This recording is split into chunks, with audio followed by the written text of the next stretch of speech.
വായിച്ചോട്ട്. U A E ലിസ്റ്റിൽ എൻ്റെ George അയ്രൂരിൻ്റെ പേരുണ്ട്. അടുത്ത് തട്ടാൻ പോകുന്ന ലിസ്റ്റിലോ അടുത്ത് കൊല്ലപ്പെടാൻ പോകുന്ന ലിസ്റ്റിലോ ആയിട്ട് ട്രാപ്പ് ചെയ്യാൻ പോകുന്ന ലിസ്റ്റിലോ ജോർജ് അയ്രൂരുണ്ട്.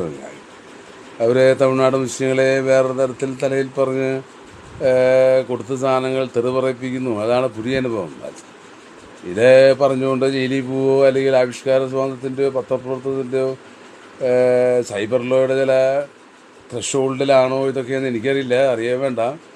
എന്തായാലും ഒരുപാട് തവണ പ്രൊട്ടക്ഷൻ സമുദായത്തെ ഇങ്ങനെ മുസ്ലിങ്ങളെ ഉറപ്പിക്കുക എന്നുള്ളത് എൻ്റെ മാത്രം ഒരു ദൗത്യമായിരിക്കുകയും അവരെ കൊണ്ട് അവർ സർവ്വ വീട്ടിലും പല കാലത്ത് പറഞ്ഞ് അറബിക്ക് തലവയ്ക്കാൻ കൊടുത്താൽ ഇറങ്ങിപ്പോവില്ല എന്ന് പറയുന്ന പഴയ കേരളത്തിലെ പ്രയോഗം പോലെ വൃത്തികെട്ട തരത്തിൽ കുഴിയിൽ നിന്ന് ഭൂമികേടിൽ നിന്നുള്ള ഫ്രഞ്ച് ബേസിൽ നിന്ന് അറബികളെ വെച്ച് അവരെ പരിശോധന ചെയ്യിക്കുകയും അവരെ മറ്റു പല കാര്യങ്ങൾ ചെയ്യിക്കുകയും അറബികൾക്ക് രാജ്യം ഒഴിഞ്ഞു കൊടുക്കണം എന്നൊക്കെ പറഞ്ഞിട്ടുള്ള ജൂഡൻ്റെ പഴയ പ്രശ്നങ്ങളുണ്ടല്ലോ, അതായത് ഇന്ത്യയുമായി ബന്ധപ്പെടുത്താത്ത തരത്തിൽ പാകിസ്ഥാനിയെയും അറബികളെയും മാത്രം പാഴ്സികളെയും മാത്രം കൊണ്ടുവരുന്നൊരു കാലഘട്ടത്തിലേക്ക് തിരിച്ചു പോകുന്നു. അന്നത്തെ കാലത്ത് ജൂയിഷ് എംബസിൻ്റെ അതില്ല, അതായത് ഒരു പൊളിറ്റിക്കൽ സ്കീം അല്ലെങ്കിൽ ഒരു സ്ട്രാറ്റജിയും വെളിപ്പെടുത്താൻ വേണ്ടി. ജൂതൻ വലിയ കാര്യമില്ല, അതിനേക്കാൾ മോശമാണ്. പക്ഷേ വേറെ തരത്തിൽ അവൻ ആദ്യൻ്റെ മാത്രമല്ല ബൈബിൾ മറ്റു പലതരം ബൈബിളും പലതരം വിശ്വാസങ്ങളും പലതരം രാജ്യങ്ങളും ഉള്ളതുകൊണ്ട് വേറെ ഇടത്തിലാണ് ഇൻവേർട്ടർ കോമാസിടാം.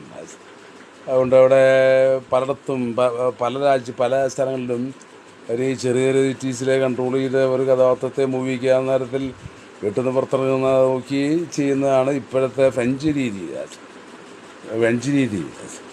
അതുകൊണ്ട് 1999 വീട്ടിൽ നിന്ന് പുറത്തിറങ്ങി വീട്ടിൽ ഭഗീരഥ ചരിത്രം ഇതിൻ്റെ കൂടെ പറയാവുന്നതാണ്. അതുപോലെ തന്നെയാണ് വലിയ നേരിട്ട് പറഞ്ഞിട്ടുമുണ്ട്. ഇവിടെ ഒരുപാട് പ്രശ്നങ്ങളുണ്ട്, അവിടെ ഞാൻ നിൽക്കണോ വേണ്ടതെന്നുള്ള അയാൾ പറഞ്ഞില്ല. ഞാൻ പുറത്ത് പഠിച്ചൊരു വ്യക്തിയാണ്. അതിരേവിഞ്ഞ ബുദ്ധിയുള്ളവരും അധ്യാപകന്മാരെക്കാൾ കൂടുതൽ ബുദ്ധി കാണിച്ചാൽ അവരിങ്ങനെയൊക്കെ ചെയ്യും. നല്ലത് ഒരു ഗോത്രത്തിൽ ഇങ്ങനൊരു മനുഷ്യൻ ഉണ്ടായതിൽ വളരെ സന്തോഷം. 3 പുസ്തകം പ്രതീക്ഷിച്ചുണ്ട്, 2 ഉദാഹരണ പുസ്തകങ്ങൾ, 26 ആർട്ടിക്കിൾ ലേഖനങ്ങളുണ്ട്. അകമ്പൻ ബാര്യു, ഷാക്ക് അങ്ങനെയുള്ള ആൾക്കാർ ആർട്ടിക്കിൾ തിരഞ്ഞെടുത്ത് കമ്പൈൽ ചെയ്ത് എഡിറ്റ് ചെയ്ത് ട്രാൻസ്ലേറ്റ് ചെയ്തിട്ടുള്ള ഒരു പുസ്തകം ജോർജ് ചെയ്ത് ഇറക്കിയിട്ടുണ്ട്. ആമസോണിലെ ഫ്ലിപ്കാർട്ടിലും കിട്ടുക പുസ്തകം.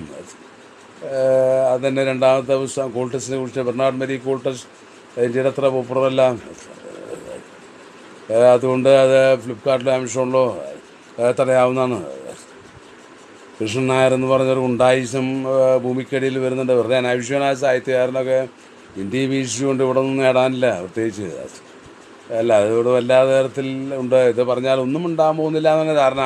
ഞാൻ നേരിട്ടറിയാവുന്നൊരു മനുഷ്യനാണ്. എനിക്ക് പുറത്ത് ആ മനുഷ്യൻ ഒരു പിയൂണൊപ്പിട്ട് എല്ലാവരും സാറ്റിസ്ഫൈ ചെയ്യുന്ന ഒരു പെർട്ടിക്കുലർ നായർ സമുദായത്തിൽ വളർന്ന കണ്ണൂർ എന്ന ഭാഗത്ത് തൃശ്ശൂർ എന്ന് ജനിക്കുകയും തൃശ്ശൂരെ പ്രവർത്തിക്കുകയും ചെയ്യുന്ന ഒരു പ്രത്യേക തരത്തിലൊരു മനുഷ്യന് അയാളെ വിളിച്ച് സാഹിത്യക്കാരി ജോലി ചെയ്യപ്പെടുത്തിയ കോൺഗ്രസ് പാർട്ടിയെ തന്നെ പറഞ്ഞാൽ മതി.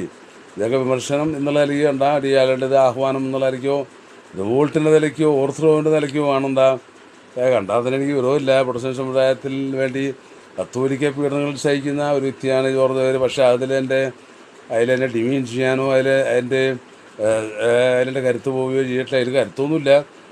പക്ഷേ അതിലെ പോലീസിന് അപ്പെടാൻ മാത്രമുള്ള ഒന്നുമില്ല എന്ന് കരുതുന്നു. കാരണം സൈബർ ലോ വേറെയാണ്. അത് പോസ്റ്റ് ചെയ്യുന്ന ഫേസ്ബുക്കിലാണ്.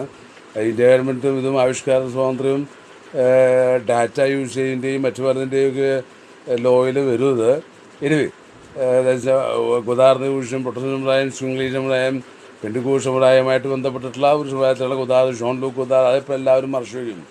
അതായത് ഫ്രാൻസ് എന്ന് പറഞ്ഞാൽ കത്തോലിക്ക രാഷ്ട്രം മാത്രമല്ല, അതിലെ റിബലായി നിന്ന സ്വന്തം രാജ്യത്ത് നിന്നുകൊണ്ട് അവസാന പടങ്ങൾ സംവിധാനം ചെയ്ത ശൃംഖലി സമുദായത്തിൽ, പെൻഡിക്കോസ്റ്റ് സമുദായം, പ്രൊട്ടസ്റ്റന്റ് സമുദായത്തിലുള്ള ഒരാളാണ്. അതിലുള്ള പബ്ലിഷ് ചെയ്തിട്ടുള്ള പുസ്തകങ്ങൾ, എഴുതിയിട്ടുള്ള ആർട്ടിക്കിൾസ് മുഴുവൻ വലിയ എഴുത്തുകാരാണ്. എസ്തെറ്റിക്സിനെ കുറിച്ചും സ്കൾപ്ചറിനെ കുറിച്ചും മറ്റു പലതും അതിനകത്ത് കാണാം. പ്രധാനമായി ഹിസ്റ്ററി ഓഫ് സിനിമ ഉള്ള 4 ചാപ്റ്ററുള്ള അതിനെക്കുറിച്ചുള്ള ഒക്കാർണോ ഫിലിം ഫെസ്റ്റിവലിന് വേണ്ടി പ്രദർശിപ്പിച്ചിട്ടുള്ള സിനിമകളുടെ ഒരു പ്രത്യേക തരത്തിലുള്ള ഒരു ടേബിൾ റൗണ്ട് അതൊക്കെ അതിനകത്ത് കാണാം. കോൾട്ടസിനെ കുറിച്ച് തന്നെ ബെർണാഡ് മേരി കോൾട്ടസ് എന്നാണ് അവരുടെ പേര്. പച്ചീഷറു എന്നുള്ള സിനിമ സംവിധായകനെ കുറിച്ചൊരു ഇൻ്റർവ്യൂ ഒക്കെ അതിനകത്തുണ്ട്. അപ്പോൾ ഇതൊക്കെ പറഞ്ഞ് UAE ലിസ്റ്റിൽ വീണ്ടും ഞാൻ പറയുന്നു, അറബികളുടെ ലിസ്റ്റിൽ ജോർജുണ്ട്. അതൊക്കെ തന്നെയാണ് പുതിയ വിശേഷം.